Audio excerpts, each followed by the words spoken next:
Telugu Desam party organising secretary party పదవికి రాజీనామా చేస్తున్నాను. మా కుటుంబానికి చంద్రబాబు నాయుడు వాళ్ళ కొడుకు లోకేష్ చాలా అన్యాయం చేశారు. 2013లో రాష్ట్రం విడగొట్టినప్పుడు ఆ రోజు మా నాన్నగారే ఆంధ్రప్రదేశ్లో ఉన్న ఎంపీలందరితో లీడ్ తీసుకెళ్ళి ఫస్ట్ ఆయనే స్పీకర్ గారికి ఇచ్చి మేమందరం రాజీనామా చేస్తున్నామని ఇచ్చారు ఫస్ట్. అలాంటి పరిస్థితుల్లో వేరే దారి లేక అదే సంవత్సరం సోనియా గాంధీ ట్రాన్స్ట్రాయ్ నుంచి పోలవరం ప్రాజెక్టు ఇచ్చారు. చంద్రబాబు నాయుడు ఇచ్చింది కాదు ఇది. ఆయనే మాకేం చేయలా, మమ్మల్ని దోసుకున్నాడు.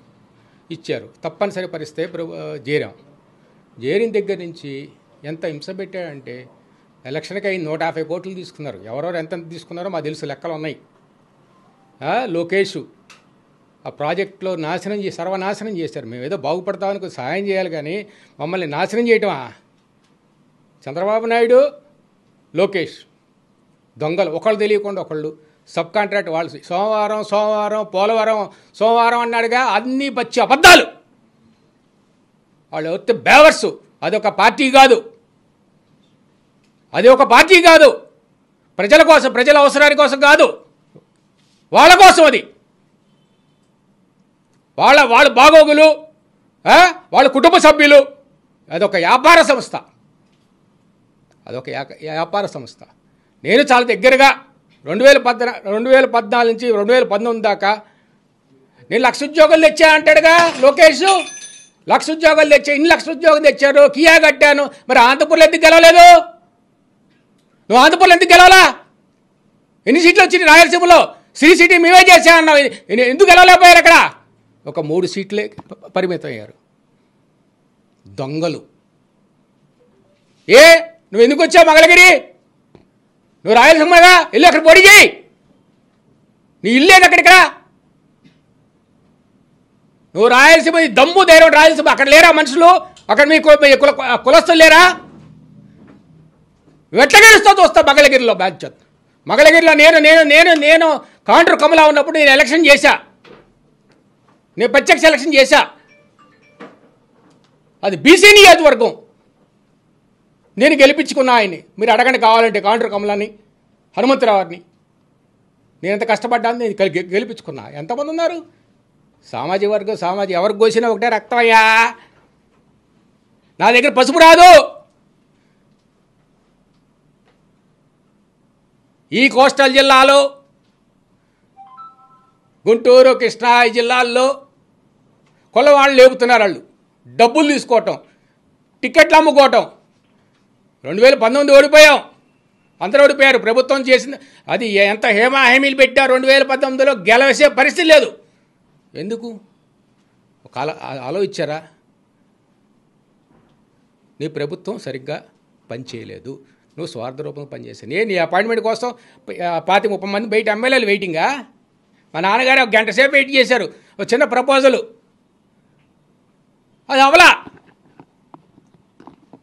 ఎందుకైనా ఎంత బాధపడ్డారు? ఏమన్నాడు? వినుకొండలో సాక్షాత్తు పబ్లిక్ మీటింగ్లో పల్నాడు వాటర్ ప్రాజెక్ట్ చేస్తా అన్నాడు. ప్రతి ఇంటికి కుళాయి ఇస్తా అన్నారు. రాయపాటి సాంబశివరావు గారిని బాధ్యత తీసుకున్నారు. సంవత్సరం కష్టపడ్డారు. సెంట్రల్ గవర్నమెంట్కి వెళ్ళారు. అక్కడ లోకల్ ఆర్డబ్ల్యూఎస్ ఇంజనీర్ దగ్గర ఇప్పటికే ఉంది ఆ ప్రాజెక్ట్ రిపోర్టు. ఆర్డబ్ల్యూఎస్ వాళ్ళు డిపార్ట్మెంట్ వాళ్ళు చేశారు. చేసిన తర్వాత అది తీసుకొని ఢిల్లీ వాళ్ళతో మాట్లాడి, మినిస్టర్తో, ఐఏఎస్తో మాట్లాడి, బాబు డ్రింకింగ్ వాటర్ వాళ్ళు ఒకటే అన్నారు. డ్రింకింగ్ వాటర్ ప్రధానమంత్రి మోదీ 100% ఓకే చేస్తారు. దానికి ఆయన మీరు స్టేట్ గవర్నమెంట్ పంపించండి, ఆయన ఫండ్స్ సెపరేట్, ఇది సెపరేట్, మీరు డైరెక్ట్గా సెంట్రల్ ఫండ్స్ రిలీజ్ చేస్తా అన్నారు. చంద్రబాబు నాయుడు దగ్గరికి వస్తే ఆయన ఇదిగో అంటారు. వాళ్ళకి చెప్పి వీళ్ళకి చెప్పి చంద్రబాబుని అడగాలి. చంద్రబాబు ఏంటి? ఆయన డైరెక్ట్ ఎలక్షన్లో గెలిచాడు ఎప్పుడన్నా? అది చేయలేదు. పోనీ మా సంగతి తీసేయండి. పార్టీని నమ్ముకొని అన్నారు. ఎన్టీ రామారావు స్థాపించిన దగ్గర నుంచి వాళ్ళ కోసం ఏం చేశావు? వాళ్ళ కోసం ఏం చేశావు? ఈరోజు వాళ్ళు ఎకరం 2 ఎకరాలు ఉన్న అమ్ముకొని ఇబ్బంది పడితే అప్పుల్లో ఉంటున్నారు. లోకేష్ ఏమంటావు నువ్వు?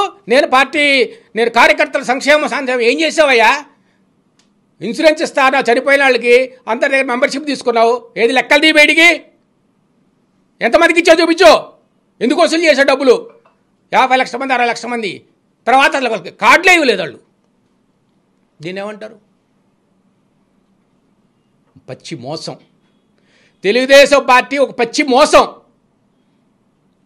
నేను క్లియర్గా చెప్తున్నా. మేము 40 ఏళ్ళ నుంచి రాజకీయం, మా కుటుంబంలో మా నాన్నగారు 4 సార్లు 5 సార్లు ఎంపీ అయ్యారు, ఒకసారి ఓడిపోయారు, ఒకసారి రాజ్యసభ చేశారు, మా చిన్నాన్న జడ్పీ చైర్మన్ చేశారు, డీసీసీ ప్రెసిడెంట్ 9 సంవత్సరాలు చేశారు, మా తమ్ముడు మేయర్ చేశారు. ప్రత్యక్షంగా రాజకీయం మా కుటుంబం, మా ఇంట్లో నేను కళ్ళతో చిన్నప్పటి నుంచి చూస్తూనే ఉన్నా. ఇక్కడ కుల మతం లేదు. అందరికి వచ్చినట్టు పని చేసాం. చేతనైన పని చేసాం, చేతనైన సహాయం చేసాం. ఆ రోజుల్లో టెలిఫోన్ కనెక్షన్లే ఉండేవి కాదు. టెలిఫోన్ కనెక్షన్ కూడా ఢిల్లీ నుంచి ఎక్స్ట్రా తీసుకొచ్చి ఇచ్చేవాళ్ళం, రూపాయి ఆశించకుండా. ఇది ఆయన చేసిన సర్వీస్. మేము దెబ్బతిన్నాం, కుటుంబ దెబ్బతిన్నాం, మేము ఫైనాన్షియల్గా దెబ్బతిన్నాం. మేము ఎవరి దగ్గర మోసం చేయలే, చేసింది వాళ్ళు.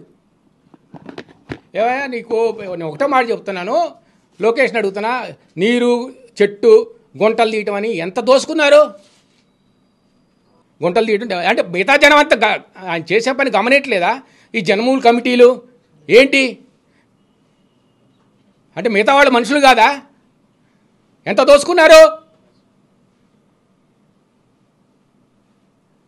2014లో ఎస్సీ నియోజకవర్గంలో రాష్ట్ర వ్యాప్తంగా ఒక్క ఎస్సీ ఎమ్మెల్యేని పనిచేయనిచ్చారా చెప్పనండి. నేను ఛాలెంజ్ చేస్తున్నాను. ఇక్కడ మా గుంటూరు జిల్లా చూడండి, పత్తిపాడు, ఆయన పనిచేయనిచ్చారా? ఇక్కడ తాటికొండ చూడండి, పనిచేయనిచ్చారా? నేను 3 నియోజకవర్గం ఇన్ఛార్జ్కి పంపించాను నన్ను. ఒకటి గోపాలపురం, ఇంకొకటి ఏమన్నా మంత్రి జవహర్ గారిదమ్మా కొవ్వూరు. అక్కడ పనిచేయనిచ్చారా? మీరు వెళ్ళి జవహర్ని గుండెల మీద చేసుకొని చెప్పమను. ఎంత ఎంత ఆయన పనిచేయని ఒక చివరికి వెళ్ళగొట్టేలా చేశారు. ఎస్సీలకి ఇచ్చే విలువ ఇదా మీరు? మీరు ఎక్కడి నుంచి వచ్చారు? దిగొచ్చారా మీరేమన్నా? ఎంత అన్యాయం ఇది. పోనీ చివరిలో పార్టీ కార్యకర్తలు ఎంతమంది ఇబ్బంది పడుతున్నారు, వాళ్ళు చేసిన చిన్న చిన్న వర్కులు బిల్లు కూడా ఆపిపారేశారు. ఏం చేశారు? 2 లక్షల కోట్లు 3 లక్షల కోట్లు తీసుకున్నారు. ఏం చేశారు డబ్బులు? ఇప్పుడు 2-3 లక్షల కోట్లు ఆయన ఉన్నప్పుడు ఆ హయాంలో ఖర్చు పెట్టారు. ఏం చేశారు?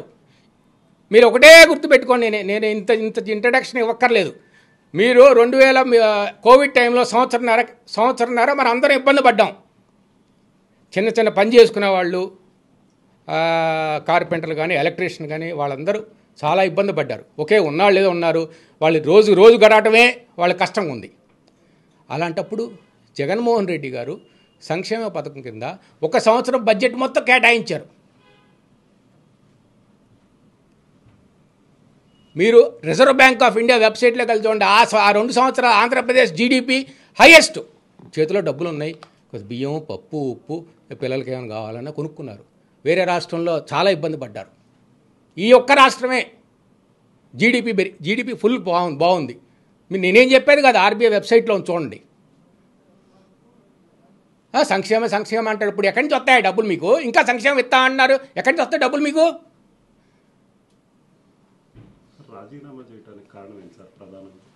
ఏమండి రాజీనామా? నేను సత్తెనపల్లి సీటు ఆశించాను. మా నాన్నగారికి కన్నా లక్ష్మణానికి ఉంది మొట్టమొదటి గత 10 సంవత్సరాల నుంచి. ఆయన కాంగ్రెస్లో ఉంటారు, ఆయన వేరేగా చేసుకుంటారు. ఈయన మేము ఎలక్షన్ వేరే చేసుకుని ఆయన ఎప్పుడు మాకు కలవదు, ఆయనకే మాకు. మా ఇంటి దగ్గరే అందరికీ అన్ని పార్టీల వాళ్ళకి మేము పని చేస్తాం. అక్కడ అట్లా కాదు, అక్కడ ఒక కులం లాగా చూస్తారు.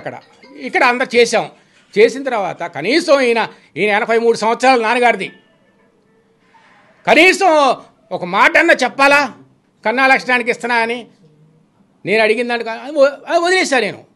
ఎంత బాధేసిందంటే బాధేసింది. ఆయన చాలా బాధపడ్డారు. ఇంకా మనం అనవసరం పార్టీలో, ఆయనకి ఈ వయసులో నేనేమి పార్టీ మారి నేనేం చేస్తాను, ఆయన రెస్ట్ తీసుకుంటాను. ఆయనకి 83 సంవత్సరాలు. మా చిన్నాన్నకు కూడా ఆయన హెల్త్ బాగాలేదు, వాళ్ళు రెస్ట్ తీసుకుంటున్నారు. సరే నేను నా అభిప్రాయం చెప్పడం జరిగింది. మేము నీకు వెనక మళ్ళీ సపోర్ట్ చేస్తాను, మీరేం నాకు సపోర్ట్ చేయొద్దు. ఈ రోజు నుంచి నేను ఒంటరివాణ్ణి, నేను మా పిల్లలు, మా అబ్బాయి అమ్మాయిది పిల్లలు, తర్వాత నా ఫ్రెండ్సు వెల్ విషర్సు నాకు వాళ్ళే, తర్వాత మీ మీడియా మిత్రులు, అంతకంటే నాకు ఏం లేదు. పార్టీ సంగతి అంటారా, జగన్మోహన్ రెడ్డి గారు అంటే ఆయన మంచి అభిమానం, ఆయన చేసే సంక్షేమాలు చాలా నెంబర్ 1గా ఉన్నాయి. అది చాలా నెంబర్ 1గా ఉన్నాయి. ప్రతి డైరెక్ట్గా వాళ్ళు చేరుతున్నాయి. వాళ్ళు కనుక పిలిస్తే నేను డెఫినెట్గా పోటీ చేస్తాను, లేకపోతే నా పని నేను, నా వ్యాపారాన్ని చూసుకుంటా ఈ రోజు నుంచి. ఓకే ఏమండి, సార్ విషయం వచ్చేటప్పటికి ఆయన 84 ఇయర్స్, ఆయనకి హెల్త్ బాగోట్లేదు, ఎక్కడికి వెళ్ళట్లేదు. ఆయన పాపం మల్టిపుల్ ఇష్యూస్ ఉన్నాయి, ఆయన చాలా బాధపడుతున్నారు. ఇప్పుడు నేను నాకంటే ఆయన ఎక్కువ బాధపడుతున్నారు అన్ని విషయాల్లో. నేను ఎక్కడికి వెళ్ళను, నాకు ఓపిక లేదు, నేను ఎక్కడికి వెళ్ళను. వెళ్తే ఒక్కోసారి ఉంటే 4 రోజులు ఇక్కడే ఉంటారు, ఒకసారి హైదరాబాద్లో ఉంటారు, డాక్టర్ చెకప్ అంతవరకే, అంతమించి ఆయన ఇంకేమీ చేయట్లేదు. ఇది నా నిర్ణయం. అది